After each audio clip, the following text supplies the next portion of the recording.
Steve Gamache with a Chef Knives to Go quick look product video. This time we're looking at the Tanaka Kurouchi Gyuto 240mm knife. This has a core steel of Aogami or blue paper number 2 carbon steel. The heat treat rating on this is 62 to 63 Rockwell approximately. The construction is a reactive iron cladding with a Kurouchi or blacksmith finish over the top of that core steel. You can see that. It's fairly smooth KU finish. It's got a nice fairly smooth feel to it. There's no lacquer coating on this knife, so nothing to worry about stripping off of it or anything. The weight on this is 6.9 ounces, about 195 grams. Blade length, a little over 240, about 245 millimeter, 9.65 inches. And the overall length you can see is about 15.5 from tip to end of handle.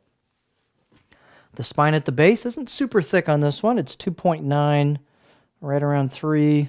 Come on, camera. There we go. Right around 3 millimeters here.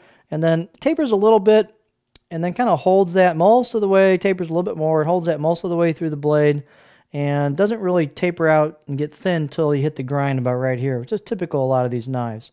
The height at the heel is 49.6, so it's just a real nice middle-of-the-road height for this length of a Gyuto. The handle type is just a real basic D-shaped wood handle with a plastic ferrule, nothing fancy. There's a bit of a step up here between the ferrule and the wood. You could sand that down if you wanted a little bit. You could even sand the D shape down a little bit if you want to make it a little more ambidextrous, although I have no problem as a lefty handling this with a pinch grip. You don't really feel that much of the handle anyway. If you like this knife and it becomes your friend, this might be a good candidate for a rehandle if you want a nicer handle on it to up the quality level of the knife itself. The diameter of the handle is a little bit bigger than your standard 3-inch handle. It's 3 3/16, and it feels good in here, though. Your neck's not too tall or wide on this, so it's got a good, appropriate feel for the knife. The blade's not super thin, but it tapers down nicely towards the tip, towards the edge. And as far as the profile goes, it just has a good kind of classic profile that's more of a continuous curve, not a huge flat spot towards the heel, but just more of a continuous curve all the way through. Real nice rocker. You can use it for push cutting too. If you like to push cut almost exclusively and you want a really long flat spot, this may not be your knife, but it's just a good kind of middle-of-the-road profile for a lot of variety of cutting techniques.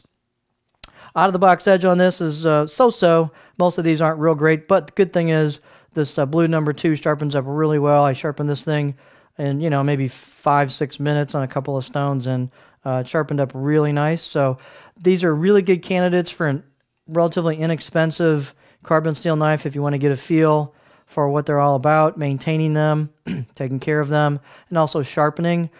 This will make you feel like a sharpening champ because it sharpens up so easily. It's got great steel. And it's a good performing knife. I'm going to bring in one more knife here. These are the two I had on hand just to kind of compare, because some people do look at both of these.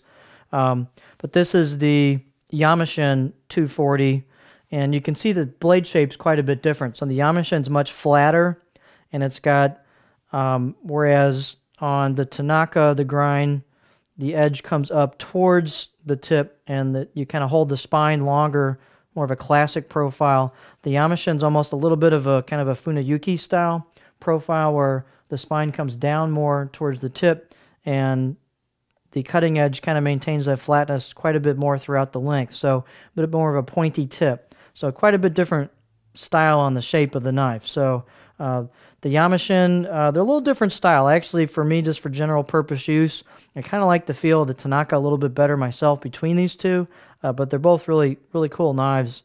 Yamashin's a little less expensive.